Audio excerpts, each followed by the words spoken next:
شام میں وہ کمرے میں بند پڑتی رہی، پھر مغرب ڈھل گئی تو کچن میں آ گئی، جہاں مسرت پھرتی سے کٹنگ بورڈ پہ پیاز ٹماٹر کاٹتی رات کے کھانے کی تیاری کر رہی تھی۔ کچن میں اور کوئی نہ تھا اور سارا پھیلاوا یقیناً انہی کو سمیٹنا تھا۔ اماں، یہ تائی اماں یا چاچیوں میں سے کوئی کھانے کی ذمہ داری کیوں نہیں لیتا؟ ہمیشہ آپ ہی کیوں بناتی ہیں؟ وہ یہ سب دیکھ کر ہول گئی تھی۔ تو ہمارا گھر ہے بیٹا، میں یہ کر دوں گی تو کیا ہو جائے گا؟ آپ تھکتی نہیں ہیں ان کی خدمت کرتے کرتے؟ نہیں، تھکن کیسی؟ وہ اب جھک کر چولہا جلا رہی تھی۔ اچھا بتائیں کیا بنانا ہے، میں کچھ کروا دوں؟ بریانی تو بنانی ہی ہے، باقی مہتاب بھابھی سے پوچھتی ہوں۔ اور اسی پل مہتاب تائی نے کچن کے دروازے سے جھانکا۔ کھانا بنانا اب شروع بھی کر دو مسرت، روز دیر ہو جاتی ہے۔ مسرت چولہا جلاتے فوراً پلٹی۔ جی بھابھی، بس شروع کر رہی ہوں، آپ بتائیں۔ بریانی کا وسیم بیٹا کہہ گیا تھا، ساتھ کیا بناؤں؟ وہ دوپٹے سے ہاتھ پونچھتے ان کے سامنے جا کر پوچھنے لگی۔ ساتھ ہی مٹر قیمہ بنا دو، کباب بھی تل لینا اور دوپہر والا عربی گوشت بھی گرم کر لینا۔ آلو کا ایک سالن بھی بنا لو، سلاد رائتا بھی نہ بھولنا۔ جی، اور میٹھے میں؟ دیکھ لو۔ وہ بے نیازی اور نخوت سے گویا ہوئی۔ پڈنگ بنا لو یا ڈبل روٹی کی کھیر؟ اور ایک اچٹتی نظر اس پہ ڈال کر پلٹ گئی۔ ایک ٹائم پہ دیگچے بھر بھر کے آپ 3 4 ڈشز بناتی ہیں، مگر رات کے لیے کچھ بچتا ہی نہیں ہے۔ وہ کلستی بھی تھی اور حیران بھی ہوتی۔ تم خود ہی تو کہتی ہو کہ وہ ہمارا مال حرام طریقے سے کھاتے ہیں، پھر حرام میں کہاں برکت ہوتی ہے بیٹا؟ ان کے لہجے میں برسوں کی تھکن تھی، اور کہہ کر وہ پھر سے کٹنگ بورڈ پر جھک گئی۔ وہ بالکل چپ سی ہو گئی۔ واقعی، کیوں یہاں دیگچے کے دیگچے ایک وقت کے کھانے پہ ختم ہو جاتے تھے؟ اس نے تو کبھی اس پہلو پہ سوچا ہی نہ تھا، اور اماں بھی ان کے ہر ظلم و زیادتی سے آگاہ تھیں، پھر بھی چپ چاپ سہے جاتی تھیں۔ ہمارا مال؟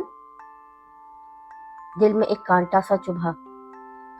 11 برس قبل ابا کی ڈیتھ سے پہلے یہ فیکٹریاں، یہ جائیدادیں، بینک بیلنس، یہ امپورٹ ایکسپورٹ کی پوری بزنس امپائر سب ابا کا تھا۔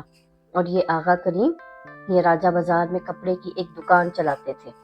غفران چچا ایک معمولی سی کمپنی میں انجینئر بھرتی تھے، اور آرزو کے والد اسد چچا، وہ تو وسیم کی طرح بے روزگار، نکمے، نکھٹو اور نالائق۔ پھر کیسے ابا کے چہلم کے بعد وہ اپنے اپنے کرائے کے گھر خالی کر کے باری باری ادھر آن بسے؟ یہ آغا ابراہیم کا گھر، آغا ہاؤس، 3 منزلہ عالی شان محل نما کوٹھی تھی۔ نچلی منزل پہ آغا جان کی فیملی نے بسیرا جمایا، بالائی پہ فضا چچی نے، اور سب سے اوپری منزل پہ اسد چچا کی فیملی کا قبضہ تھا۔ وہ چند دن کے لیے آئے تھے، مگر پھر وہ چند دن کبھی ختم نہ ہوئے۔ بات پہ بات جگہ کی کمی کا رونا رویا جاتا، یہاں تک کہ ماسٹر بیڈ روم سے مسرت اور محمل کو نکال کر اسٹور میں شفٹ کر دیا گیا۔ وہ اس وقت چھوٹی تھی، شاید 9-10 برس کی، مگر جیسے جیسے شعور کی منزلیں پار کیں تو اندر ہی اندر لاوا پکتا رہا۔ اب تو عرصہ ہوا اس نے دبنا چھوڑ دیا تھا۔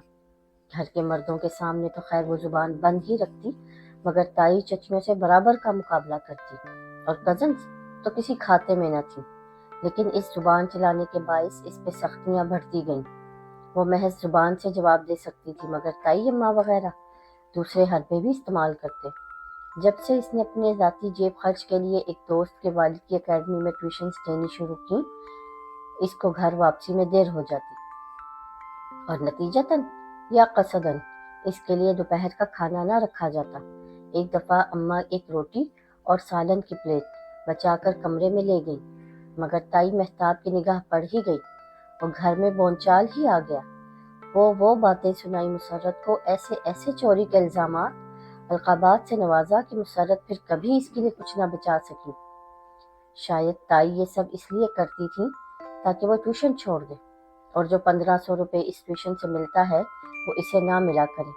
اور ٹیوشن کی اجازت بھی تو کتنی منتوں سے اسے ملی تھی۔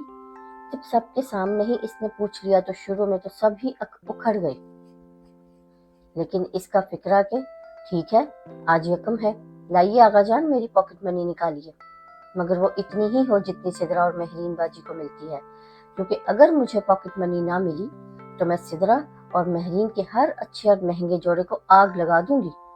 اور وہ پہلی دفعہ اتنی جنونی ہو کر بولی تھی کہ 10 منٹ کی بحث کے بعد اسے اجازت مل ہی گئی تھی۔ اور ابھی جو اماں نے یاد دلایا کہ وہ لوگ ان کا مال کھاتے ہیں تو وہ یہ سوچے بغیر نہ رہ سکی کہ کچھ ایسا ضرور ہے کہ آغا جان اس 20 سالہ لڑکی سے خائف ہیں۔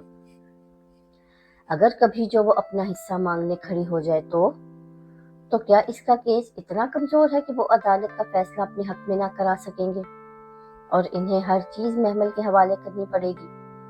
اور کیا وہ 20 سالہ لڑکی اتنی باہمت ہے کہ وہ ان سب کو، ان شطرنج کے اتنے ماہر اور چال باز کھلاڑیوں کو اپنی انگلیوں پر نچا سکے؟ جواب ایک زوردار نہیں تھا۔ وہ کبھی بھی ان کے خلاف اٹھ کھڑی نہیں ہو سکتی تھی، لیکن اگر کبھی اس کے ہاتھ ان کی کوئی کمزوری لگ جائے، کوئی دکھتی رگ جسے دبا کر وہ اپنے سارے حساب چکتا کر سکے، اور تو کتنا مزہ آئے۔ مگر ایسی کیا دکھتی رگ ہو سکتی تھی ان کی؟ بات سنو۔ مہتاب تائی نے پھر سے کچن میں جھانکا تو وہ اپنے خیالات کی بہتی رو سے چونکی۔ فواد کہہ رہا ہے میٹھے میں چاکلیٹ سوفلے ہونا چاہیے۔ یوں کرو ابھی ساتھ ساتھ شروع کر دو، اور ہاں، کوئی کمی نہیں ہونی چاہیے۔ بہت عرصے بعد میرے بیٹے نے کسی خاص میٹھے کی فرمائش کی ہے۔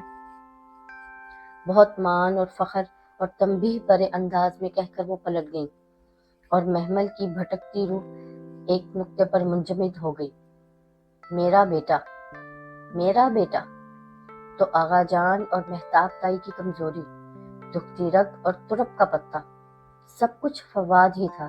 اور اگر جو یہ دکھتی رگ اس کی انگلی تلے آ جائے تو محمل یہ آلو کاٹ تو میرا خیال ہے آلو انڈے بھی بنا لیتے ہیں، سب شوق سے کھاتے ہیں۔ وہ سوچ میں گم ان کے قریب آئی اور آلو چھیلنے لگی۔ مسرت نے بریانی کا مسالہ بنایا، قیمہ مٹر بھی پکنے کے قریب تھے۔ محمل نے شامی تلے، پھر آلو انڈے کا سالن، سلاد، رائتہ سب بنا چکی تو مسرت روٹی پکانے لگی۔ فواد کے لیے سوفلے بنا کر فریج میں رکھ دیا تھا نا؟ جی اماں، آپ فکر ہی نہ کریں، وہ مسکرا کر بولی۔ اسے شام لان میں فواد کا خود کو چونک کر دیکھنا اور لمحے بھر کو مبہوت ہونا یاد آیا تھا۔ جو غلطی خاندان کی ساری لڑکیاں کرتی تھیں وہ محمل کو نہیں دہرانی تھی۔ اسے اپنی اہمیت نہیں گنوانی تھی۔ اس نے فیصلہ کر لیا تھا۔ ذرا دیر کو وہ ہاتھ روک کر مسرت سے نظر بچا کر باہر لاؤنج میں گئی، جہاں تمام لڑکیاں اس وقت بیٹھی ٹی وی دیکھ رہی تھیں۔ آرزو اسی چست لباس میں ٹانگ پہ ٹانگ رکھے بیٹھی تھی۔ فواد کی بہنیں سدرا اور مہرین بھی قریب ہی تھی۔ سدرا 24 برس کی بہت عام شکل کی لڑکی تھی۔ اسی کمی کو پورا کرنے کے لیے خوب سارا میک اپ اور جیولری گھر میں بھی زیب تن کیے رہتی۔ سیاہ بالوں میں گولڈن اسٹریکنگ بھی کروا رکھی تھی، پھر بھی زیادہ فرق نہ پڑا تھا۔ 23 سالہ مہرین کا البتہ قد چھوٹا تھا، کافی چھوٹا، اور بال بے حد گھنگریالے۔ وہ سارا دن اپنے بال سیدھے کرنے یا قد لمبا کرنے کے ٹوٹکے آزماتی رہتی۔ نقش اس کے سدرا کی نسبت بہتر تھے۔ فضا چچی کی ندا اور سامیہ میں سے ندا بڑی تھی اور سامیہ چھوٹی، مگر سامیہ اپنے بے حد لمبے قد کے باعث بڑی لگتی تھی۔ مہرین اسی باعث خار کھاتی اور سامیہ بھی ماں کی طرح میٹھی میٹھی باتوں میں سارا دن مہرین کو مزید احساس دلاتی رہتی۔ ندا شکل کی ذرا اچھی تھی، سانولی رنگت میں بڑی بڑی آنکھیں اسے قدرے ممتاز بناتی تھی، اور تبھی آرزو اس کو ناپسند کرتی تھی۔ شاید وہ جانتی تھی کہ فواد کے لیے اس کے مقابلے پر سامیہ کمزور، جبکہ ندا ایک مضبوط امیدوار تھی۔ فواد کی بہنیں سدرا اور مہرین تو BA کر کے ہی پڑھائی چھوڑ چکی تھیں، جبکہ 22 سالہ سامیہ، 23 سالہ ندا BA کرنے کالج اور 23 سالہ آرزو ماسٹرز کے لیے یونیورسٹی جاتی تھی۔ آرزو مر مر کر پاس ہونے والوں میں سے تھی، اور اس کے یونیورسٹی پہنچ جانے کی بڑی وجہ آغا جان کی سفارشیں تھیں۔ یہ سفارشیں سدرا اور مہرین کی مرتبہ بھی کام آ جاتی، جو انہیں پڑھنے کا رتی بھر بھی شوق ہوتا۔ بات سنیں، اس نے بظاہر اجرت میں سب کو مخاطب کیا۔ رات کھانے کے لیے سوفلے بنانا ہے، آپ لوگوں میں سے کوئی ہیلپ کرائے گا؟ نہیں، آرزو نے ریموٹ سے چینل بدلتے اسے دیکھنا بھی گوارا نہ کیا۔ ندا اپنے ناخنوں پر سے کیوٹکس کھرچ رہی تھی،